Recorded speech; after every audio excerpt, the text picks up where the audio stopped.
News. Let's start with the international news. Rwanda LOLC Unguka Finance opens new branch to boost economic activities in Gisozi. Let's continue with where there have been opening of Cmja Conference 2024 Environmental Justice in Kigali, Rwanda. Let's go on how the government is talking about how they are seeking how the law that grants children access to sexual and reproductive health services can be revised. General Muhoozi has once again started public discussion on the topic of mailing off his soldiers to women from Haiti. Dangote toppers Lupe to claim the title of Africa's richest man. Israel strikes in central Syria kill 14, and Syrian state media say at least 14 people have been killed in Israel airstrike on a number of military sites in central Syria.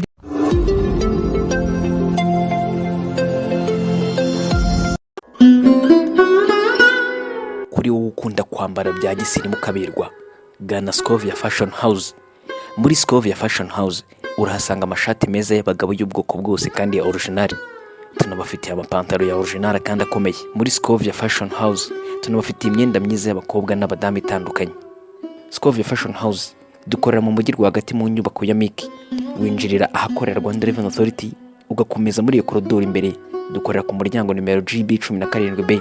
Uhasanga icyapa cyanditseho Cmja Fashion. Aho ngaho injiramo wihahira imyambaro myiza.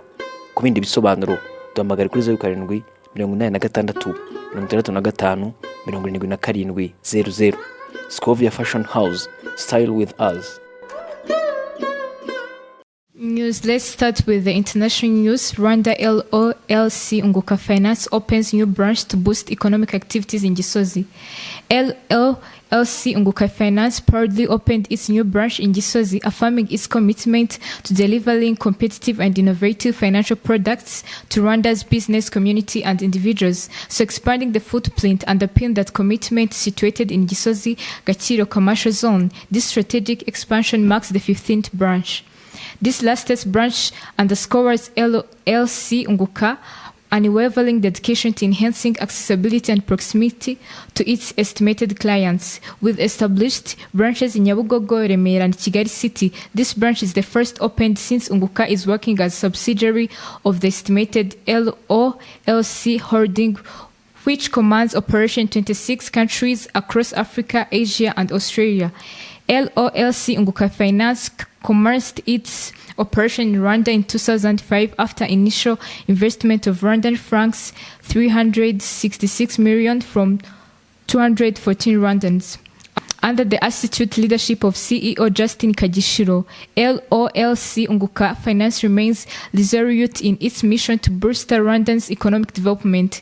With a sharpened focus on meeting clients' needs, the institution is poised to spearhead great access to loans and instill a robust saving culture within a fabric of Rwandans' financial lives. LOLC Unguka Finance has bold plans, including substantial investment in digital financial services and staff capacity to further its operation. Continuing with the international news, let's go on how the government is talking about how they are seeking how the law that grants children access to sexual and reproductive health services can be revised.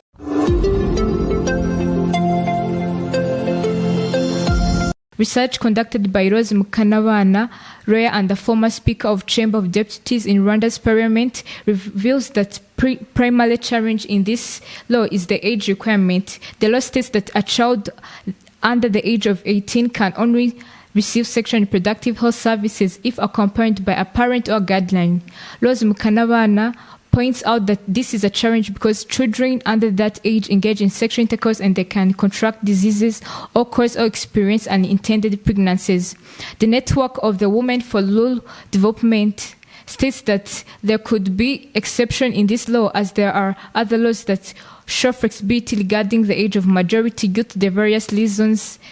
Uwimana, the director gives examples such as the labor law, which allows a 13-year-old child to assign a partnership contract. By the age of 16, they are permitted to sign an employment contract.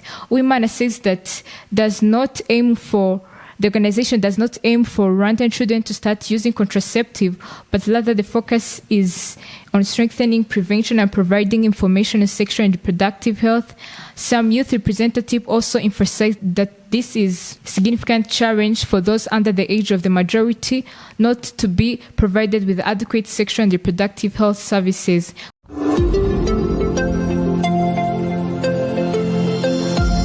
Continuing with the national news, let's continue with where there have been opening of Cmja Conference 2024 Environmental Justice in Kigali, Rwanda. This meeting is going to start from 8th to 12, 2024. Rwanda will host the Commonwealth Magistrates and Judges Association Cmja annual conference at the Kigali Convention Center. This year conference will focus on the critical theme of environmental justice, addressing urgent issues such as climate change, loss of biodiversity, and pollution from legal and judicial perspectives. Building on the success of 2024 Cardiff Conference, the 2024 event will offer judges and magistrates a platform to engage in through discussion on improving the administration and access to justice in environmental matters. Delegates will have the opportunity to share experience, benchmark practices, and build professional relationships through various presentation and panel discussions. The theme of environmental justice, particularly pertinent as the world grapples with interconnected environmental crises. The conference will explore how an effective justice system can play a vital role in enforcing environmental laws and resolving disputes transparently, promptly, and fairly, thus supporting strong environmental rule of law. Dr. Faustin Nezigere, Chief Justice of Rwanda, emphasized that Cmja conference in Kigali will provide judges and magistrates with an opportunity to share experiences, network, and address common challenges, especially those related to the environmental justice.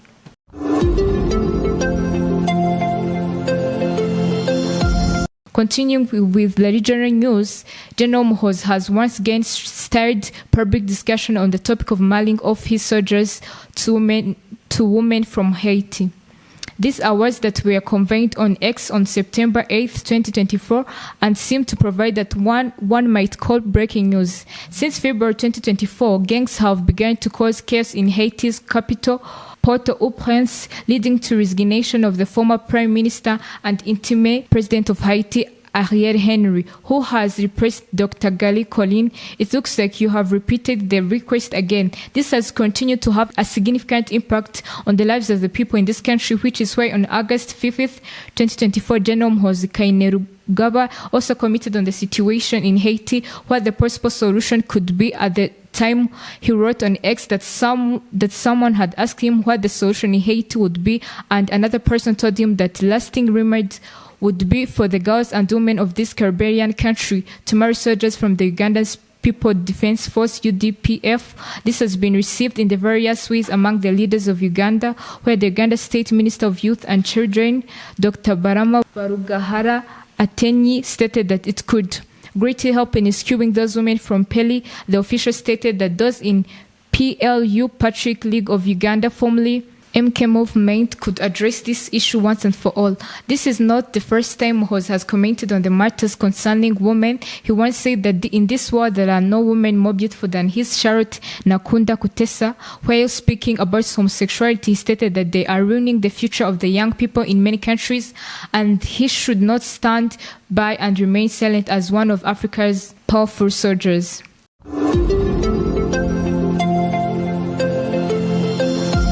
Continuing with this, the regional news, Dangote toppers Lupe to claim the title of Africa's richest man. Nigerian businessman and industrialist Aliko Dangote has overtaken his South African counterpart John Lupe to claim the title of Africa's richest man. Lupe, the chairman of the Swiss-based luxury goods company Richemont and the South African-based company Lemgro, made headlines in the late August after toppling Dangote, who had toppled the list for years. However, the last billionaires index published by Bloomberg on September 8, 2024 shows that the Dangote has reclaimed the top spot with a total net worth $13.2 billion compared to Lupe of $13.1 billion. The Bloomberg Billionaires Index is a daily ranking of the world's richest people.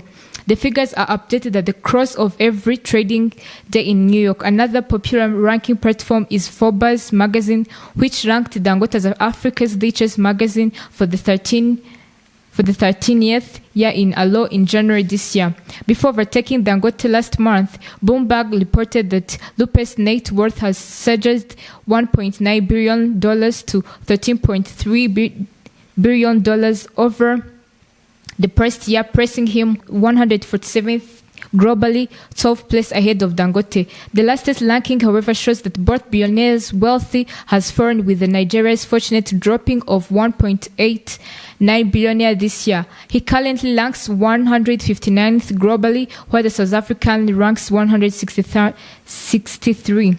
The decline of Dangote's wealth over the past year has been attributed to Nigeria's challenging economic environment where his conglomerate primarily operates. Nigeria is grappling with high inflation rate, which stood at over 30% in August. The removal of fuel subsidies by President Bola Tinubu when he assumed office in 2023 is said to have contributed to the high inflation and sharp fall in the value of Naira, which has significantly affected Dangote, whose wealth is largely tied to assets dominated in the local currency. Dangote 66 made his wealth in the cement and sugar industries in recent years. He has expanded his empire with investment in oil, gas, and fertilizer plants. On the other hand, Rupert and his family are known for their company, Richmond, which deals in luxury goods such as jewelry, watches, fashion, and accessories. The company owns various brands, including Cartier, Montblanc, Vacheron, Constant, and RWC, Squanch-Forsen. Additionally, the South African Lemigo Limited has interest in healthcare, consumer products, financial services, infrastructure, industrial, and media products. Besides Dangote and Lupe, the other African business magnates listed among the top 5 include Nicky Oppenheim of South Africa, Nefus Saulis of Egypt, and Natia Kilish, with fortunes of $11.1 billion and $9.43 billion and $9.14 billion respectively.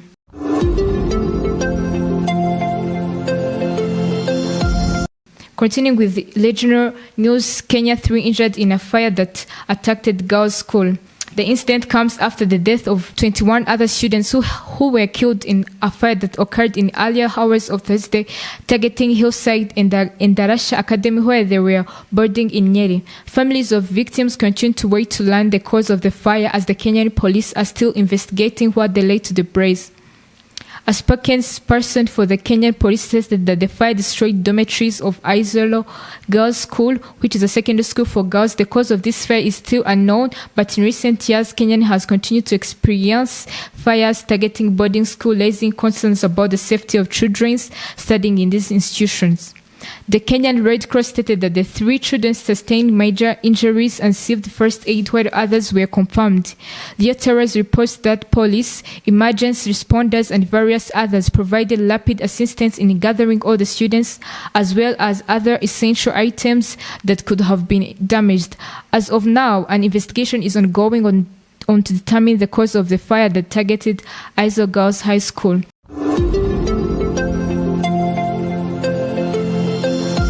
Lastly, in today's news, let's continue with the international news. Israel strikes in central Syria kill 14, and Syrian state media say at least 14 people have been killed in Israel airstrike on a number of military sites in central Syria. The Syrian state news agency reports Sana cited a hospital director saying that another 43 people were wounded in the attacks in the vicinity of the Masai in Hama province.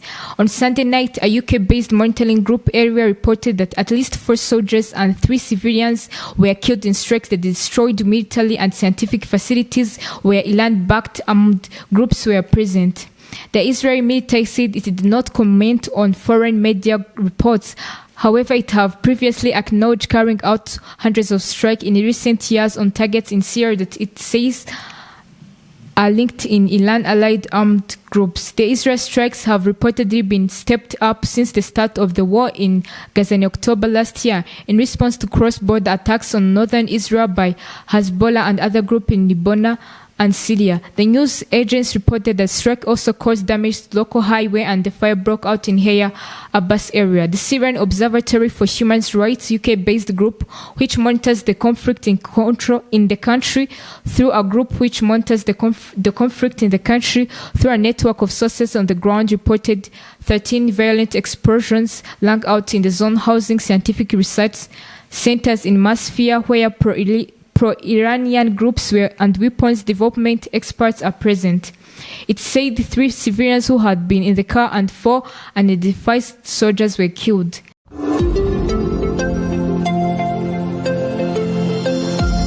Continuing with the international news, let's go on the news where the climate change leaves future of the Pacific Island tourism highly uncertain. The Pacific Island are scattered across a vast area of ocean with some of the clearest waters in the world and pristine beaches and rainforest. They are magnets for tourism, which is vital for many of the country's economies, but the region travel industry and those who rely on it are increasingly fearful of the impact of continuing climate change. Then there is the threat of erratic and potential devastating tropical storms, which are ranked from the weakest to the 5 the strongest. However, in Tongoro Rocks, say they are now seeing stronger storms hit more than hard truth are through being confronted in the Cook Island, jewel of Polynesia, popular with New Zealanders and Australians, where most of the tourism infrastructure stretches in ribbons along the coast of the main islands. Brad Kinner is the director of the destination development of the Cook Island Tourism Corporation. He consists that the discussions about global warming in the community can be fraught. This is Mujisho Princess on Mama Rwagasabo TV.